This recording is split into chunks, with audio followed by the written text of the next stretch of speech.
Setelah masa Khilafah Rashidah berakhir, dunia Islam memasuki babak baru, dinasti Umayyah.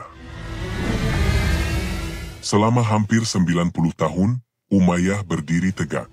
Ditopang oleh politik yang kuat, militer yang terlatih, dan pengaruh yang luas dari timur hingga barat.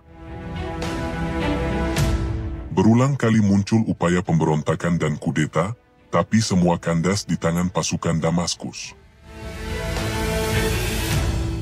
Namun jauh dari pusat kekuasaan, di wilayah timur yang luas dan keras bernama Khurasan, bara kecil mulai menyala.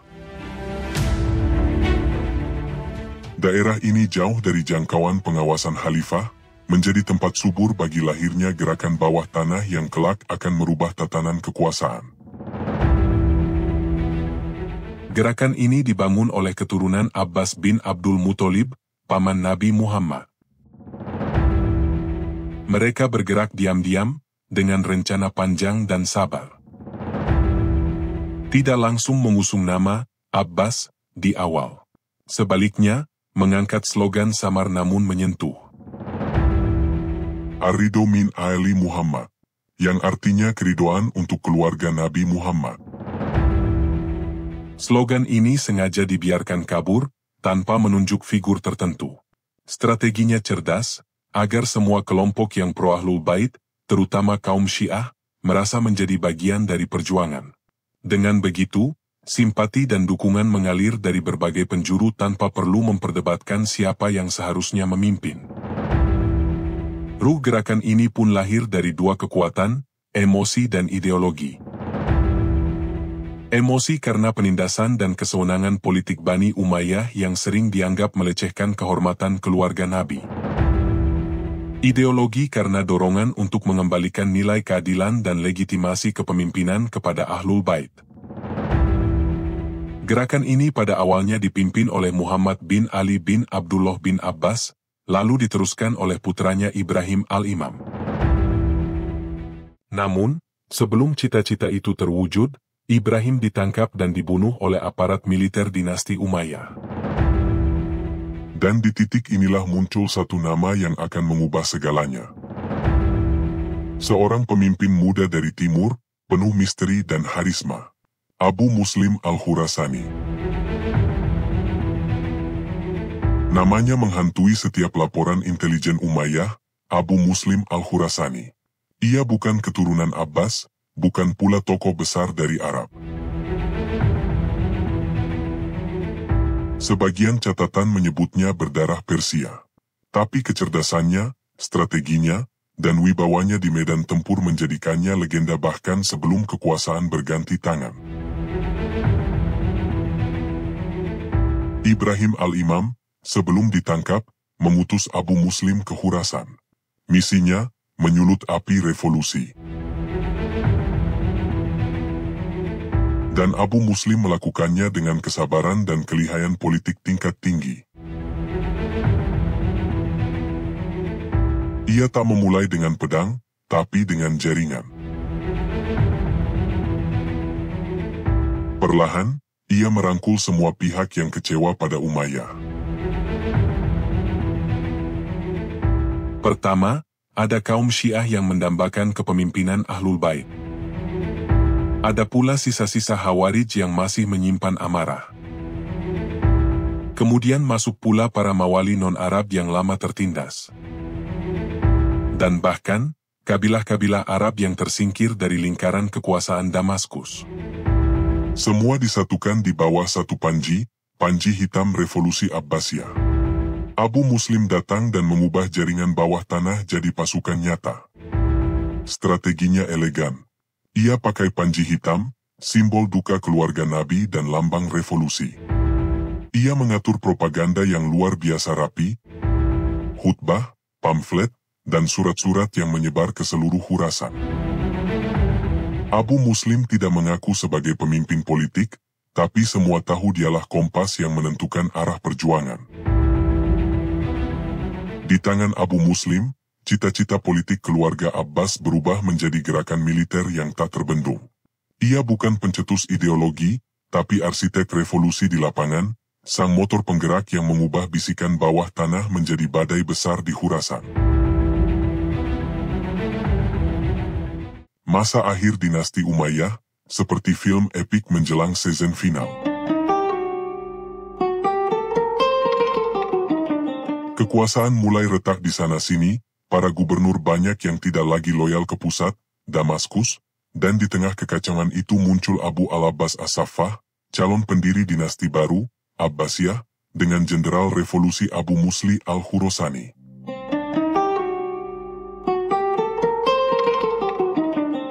Pada masa ini, Khalifah terakhir Umayyah adalah Marwan bin Muhammad atau dikenal dengan Marwan II.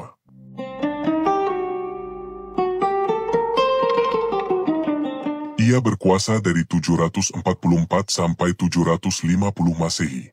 Tapi saat ia naik, dunia Islam bak pasar malam politik, ribut di mana-mana.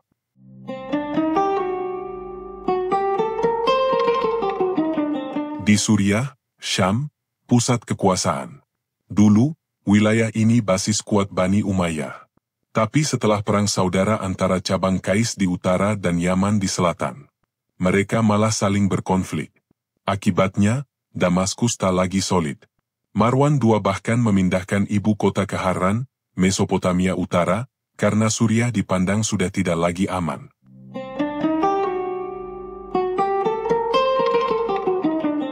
Jadi secara simbolik, Damaskus masih ibu kota, tapi kekuasaan realnya sudah bergeser ke utara.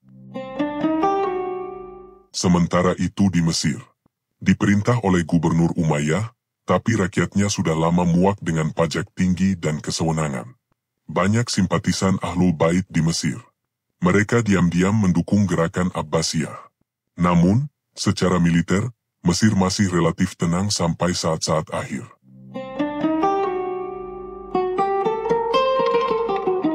Berikutnya Provinsi Hijaz, Mekah, Madinah.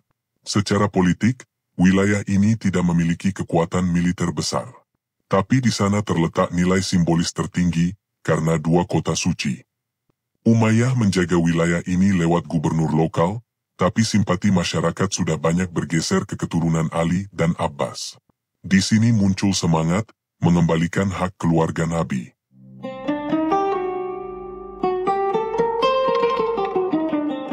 Berikutnya wilayah Irak, Kufah dan Basrah. Nah ini, pusat bara api pemberontakan. Wilayah ini dikenal paling anti Umayyah karena mereka kecewa sejak tragedi Karbala dan kekacauan politik sebelumnya. Kufah dan Khurasan menjadi dua poros penting yang kelak mengantarkan kemenangan Abbasiyah.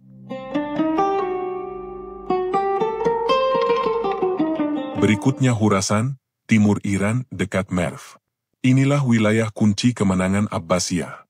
Di sini masyarakatnya majemuk, Arab, Persia, dan banyak yang kecewa dengan diskriminasi rasial Umayyah.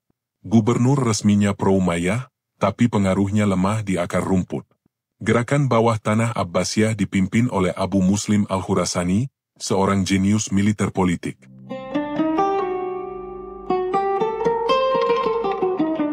Masih pada era akhir dinasti Umayyah, peta kekuatan politik wilayah kala itu. Berikutnya wilayah Armenia, Jazirah, dan Mesopotamia Utara. Wilayah ini di bawah kendali langsung Marwan II, basis terakhirnya waktu ia mundur dari Damaskus. Tapi wilayah ini tertekan dari dua arah. Timur, pasukan Khurasan, Abbasiyah. Barat, rakyat Suriah yang udah lelah perang. Sekarang kita lihat di mana Abu al-Abbas berada. Awalnya Abu al-Abbas, as-Saffah, berasal dari keluarga Abbasiyah di Humaimah, daerah selatan Syam, Yordania modern. Dan sebenarnya, keluarga Abbas sudah lama dalam pantauan intelijen setelah peristiwa politik pasca Ali dan Husain. Saat gerakan rahasia Abbasiyah mulai aktif, para pengikutnya di Khurasan diorganisir oleh Abu Muslim. Begitu situasi mulai mendidih, Abu al-Abbas dipanggil ke Kufah, karena di sanalah rakyat dan tentara siap membaiat. Kita kembali ke arus pergerakan. Pada titik puncak ledakan Revolusi Hitam, dari Khurasan ke Damaskus. Sebagai catatan, Revolusi Hitam merujuk pada bendera atau panji yang digelorakan, yakni berwarna hitam. Warna pemersatu sebagai lambang duka keluarga Nabi. Tahun-tahun di penghujung kekuasaan Umayyah terasa seperti tenang sebelum badai. Di Damaskus, Khalifah masih duduk di singgasananya, merasa dunia tetap dalam genggaman. Tapi di timur jauh, Khurasan sudah bergolak. Abu Muslim Al-Khurasani berhasil menyalakan semangat perang yang selama ini hanya jadi bisikan di antara rakyat. Pasukannya tampil dengan bendera hitam, simbol kesedihan atas keluarga Nabi yang tertindas sekaligus tanda kebangkitan kekuatan baru. Bendera itu berkibar tinggi di udara dingin Khurasan, dan dari sanalah sejarah mulai berputar cepat. Gelombang pasukan revolusi bergerak menuju barat. Kota demi kota di sepanjang jalur Persia dan Irak jatuh ke tangan mereka. Penduduk yang lama kecewa dengan pajak berat dan diskriminasi sosial di bawah Umayyah menyambut pasukan itu bukan sebagai pemberontak, tapi sebagai pembebas. Kekuatan Umayyah mulai rapuh, bukan karena kalah di medan perang semata, tapi karena kehilangan hati rakyat. Ketika pasukan Abu Muslim mendekati Irak, dukungan dari penduduk lokal makin deras. Di Kufah, kota yang dulu jadi pusat perlawanan politik Islam, revolusi mencapai puncaknya. Di sana, untuk pertama kalinya, Abu al-Abbas As-Saffah tampil di hadapan rakyat dan tentara, lalu disambut sebagai khalifah baru umat Islam. Momen itu menjadi tonggak kelahiran Khilafah Abbasiyah, tahun 132 Hijriah, atau sekitar 750 Masehi. Dari titik itu, badai hitam bergerak cepat ke arah barat.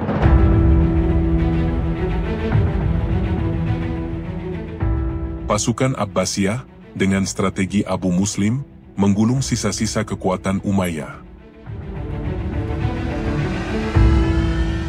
Pertempuran terakhir meledak di tepi Sungai Zab, di utara Irak.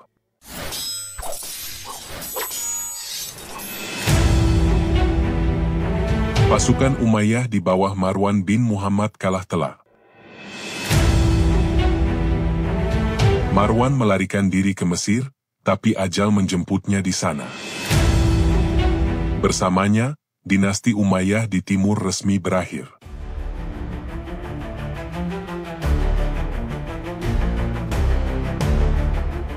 Revolusi hitam Abbasiyah pecah dengan gemilang. Bendera hitam berkibar di atas reruntuhan kekuasaan Umayyah. Dan di balik kemenangan itu, berdirilah sosok yang menjadi motor penggeraknya, Abu Muslim Al-Khurasani, sang jenderal jenius yang mengantarkan Abu al-Abbas As-Saffah ke tahta Khalifah pertama Abbasiyah.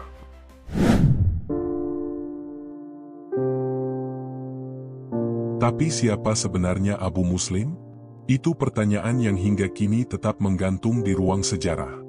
Asal-usulnya kabur. Sumber klasik saling bertentangan. Ada yang bilang ia keturunan Persia dari keluarga sederhana di Isfahan. Ada pula yang menyebut ia bekas budak keluarga Abbasiyah. Sementara versi lain menyebut, ia berdarah Arab tapi tumbuh besar di Khurasan. Tak ada catatan otentik tentang masa kecilnya.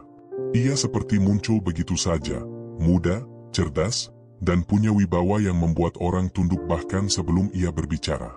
Sejarawan Al-Yaqubi pernah menulis, tak ada yang tahu dari mana dia datang, tapi setiap orang di Khurasan tahu bahwa dialah pemimpin mereka. Seorang muda datang ke Khurasan tanpa pasukan besar, tanpa jabatan, tapi mampu menguasai wilayah seluas separuh dunia Islam dalam waktu yang singkat. Abu Muslim bukan sekadar jenderal perang. Ia psikolog politik. Ia memahami cara memimpin massa yang beragam, Arab, Persia, Turki, Syiah, hingga Khawarij. Kelompok-kelompok yang saling benci itu justru ia satukan di bawah satu panji, keadilan melawan kesewenangan. Ia bisa lembut di hadapan ulama, tapi tegas dan kejam kepada pengkhianat. Sebagian sejarawan modern bahkan menduga, Abu Muslim mungkin bukan satu orang. Bisa jadi ia adalah nama samaran bagi jaringan revolusioner Abbasiyah di Khurasan, sosok tunggal yang diciptakan untuk menyatukan massa. Namun bagi banyak orang, ia benar-benar ada. Dan setelah kematiannya, namanya berubah menjadi mitos.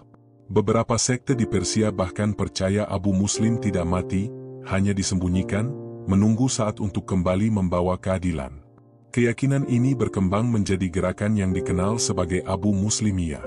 Itu bukti betapa dalam pengaruhnya merasuk, bukan hanya di medan perang, tapi juga di imajinasi kolektif umat.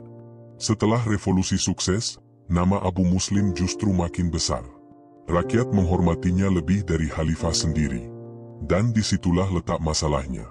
Khalifah kedua Abbasiyah, Abu Ja'far al-Mansur, mulai melihatnya bukan lagi sebagai pahlawan, tapi ancaman. Lalu datanglah jebakan halus. Al-Mansur memanggil Abu Muslim ke istana di Irak dengan dalih musyawarah. Sang jenderal datang tanpa curiga, membawa keyakinan bahwa ia masih dibutuhkan oleh daulah yang ia dirikan. Tapi tak pernah kembali. Di ruang istana itulah, Abu Muslim dibunuh. Tanpa pengadilan, tanpa kehormatan, tubuhnya dibuang ke sungai Tigris. Namun seperti banyak tokoh besar lainnya, kematiannya pun tak menutup kisahnya. Ada yang bilang jasadnya tak pernah ditemukan. Ada yang percaya ia lolos dan bersembunyi di Persia. Sebagian kisah rakyat bahkan yakin, Abu Muslim masih hidup, menunggu masa ketika dunia kembali butuh keadilan. Abu Muslim bukan hanya panglima. Ia adalah simbol Timur yang memberontak. Simbol rakyat kecil dan kaum Mawali non-Arab yang bangkit melawan kesombongan istana Damaskus. Ia melampaui zaman, melampaui darah, melampaui garis nasab. Mungkin karena itu sejarah tak pernah benar-benar menguburnya. Abu Muslim tetap hidup dalam ingatan sebagai ruh perlawanan yang abadi. Ruh yang datang dari timur, membalikkan arah sejarah Islam selamanya. Sang jenderal lapangan di balik berdirinya Khilafah Abbasiyah. Abu Muslim al-Khurasani.